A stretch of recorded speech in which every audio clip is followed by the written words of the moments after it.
Yo, I ain't here for the money, I ain't here for the fame. Though it might be nice. Well, guys, as a Heat fan, this was another tough one to swallow. But what's up, guys? Welcome back. You guys already know who it is.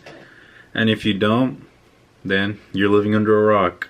Just kidding. But I'm back with another game reaction recap video, whatever you guys want to, whatever I want to call it, actually. And if you guys are new here, you guys should definitely consider subscribing, because it would mean the world to me. And why not watch me talk about my favorite team playing against your favorite team, you know? We could all have a good time here. But without further ado, let's jump into this. So coming into this game, I knew the Nets have gotten us the last two times we've played against them. Our only win against them was that December game in Mexico City, which was a pretty tough one to win anyway. But it's weird because the last few years the Heat have definitely been able to dominate the Nets, but for some reason this season that has not been the story at all. But coming into this game, guys, the Heat had a nice winning streak at home, and we've definitely been having the best offensive month in franchise history, and our defense has just been acceptable. It's been good, and the way this game started, it was no different. I really liked how we were out attacking early, and the Heat were just playing extremely well to start off the game. I think we got up to like a 15-16 point lead in the first quarter, and I was thinking, hey, you know, this might be an easy cruise, and I should never think like that, especially how these Heat games go. But in my head I was thinking, hey, we might actually have a nice easy game for one. And I didn't want to just get comfortable too yet, because it's only the first quarter, and you know, an NBA game is 48 minutes. And like 48 minutes to some people doesn't sound a lot, but in the NBA 48 minutes is obviously like 2+ hours. But shout out to D Wade though, looking like vintage D Wade out there in that first quarter. At the end of that first quarter, he had a nice block on Joe Harris. It was really nice. But the Heat did carry their good offense into the second quarter. But shout out to the Nets though. They're not going to the playoffs. They can't tank. They don't have their own pick. But these guys are still out here playing, man, in like late March, early April now. Where are we at? Yeah, late March. Like, these guys are out here still balling. And hats off. What the hell was that? I can respect that. But low key though, guys, like, the Nets are definitely one of the teams that have played us the hardest this season. And one thing I've learned about this Nets team is they like to jack up a lot of threes. Kind of reminds me of someone, but that's off subject. But midway through that second quarter to halftime, the Nets did step their defense up. Like, they stepped it up, man. Like, our double-digit lead, which was up to 15-16 at one point, they cut that down to like 4. And you know, it's not the first time I've seen that in a Heat game. I mean, not saying anything bad about the Heat or anything, but you know, if you get teams in the NBA tend to get leads early and they tend to blow them. It happens. But what I did notice from the Nets side is that they were hitting, the Nets were hitting some tough shots. Caris LeVert had a really good night. I didn't really understand why D'Lo pretty much got benched the second half. I didn't see him too much. I thought he got hurt at first, but then I found out that he just didn't play for a coach's decision.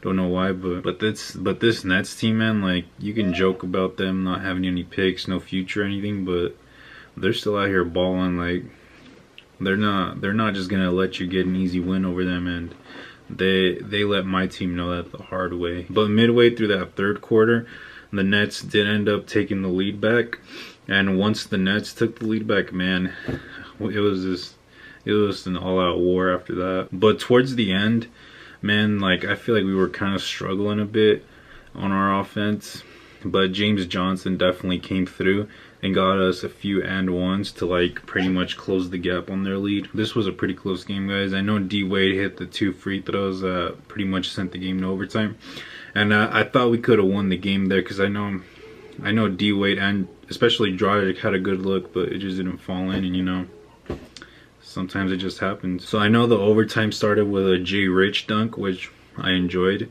And then I know Joe Harris hit a shot on the other end for Brooklyn and pretty much tied the game up again. But man, Rondae Hollis Jefferson, like, this guy, I don't know how I would say it, but this guy was like a virus threat type of player tonight. Like, he's like that annoying fly that's just in the summer, that's just around your house all day. Like, This guy would just not quit, and like this guy, I respect this man. Like his play and his hustle, just everything he does, man. Like this guy's a true professional. Like Rondé Hollis Jefferson, you've earned my respect, man. But what's interesting to me is the Nets have all these kinds of different players.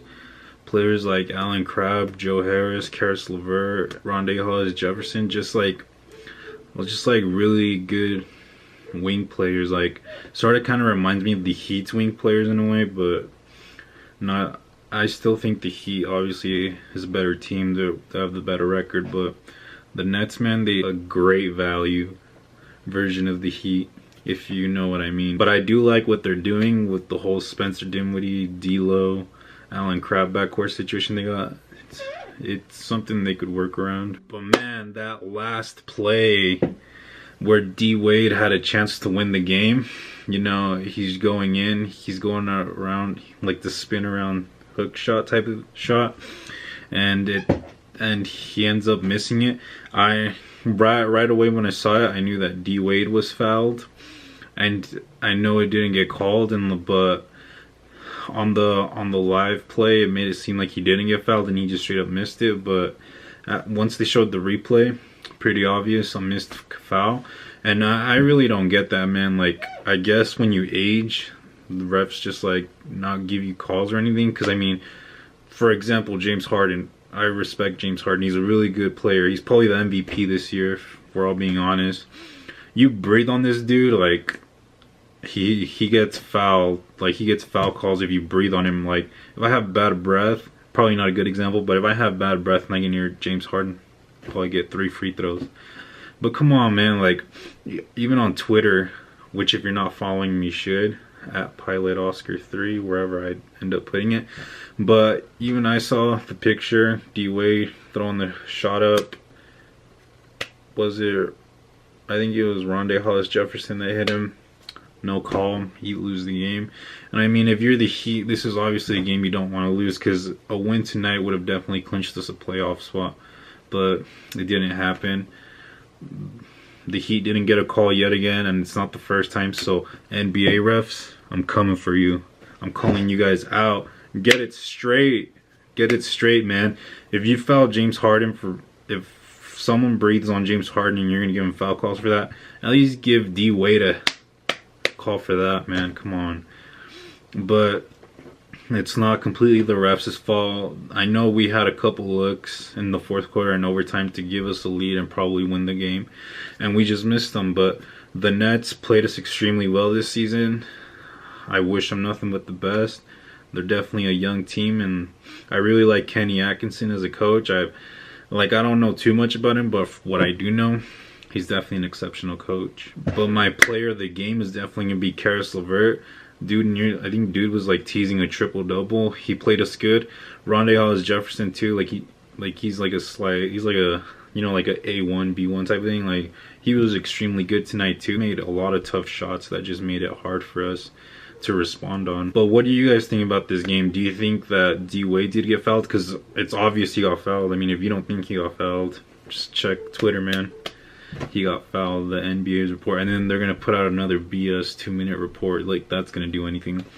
I don't know. I'm kind of salty about this. It's still fresh in my head, man.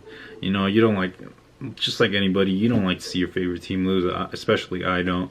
But that call should have definitely been made, and it's not the first time it's happened. So I guess this is my little rant on the NBA refs. Y'all need to get it together. But definitely, guys, if you made it this far, definitely leave a like. Always consider subscribing. You know it'd mean the world to me. But I got more NBA content coming, guys. Playoffs are coming up. I know I'm stoked. And if your favorite team's in the playoffs, leave a thumbs up. And if your favorite team's not, this just got really weird. But I'm sorry, and good luck in the NBA draft, lottery. You know, always pray for that first pick. Nah, but for real, guys, definitely leave a like, and I'll catch you guys on the next one. Peace. Yo, I ain't here for the money, I ain't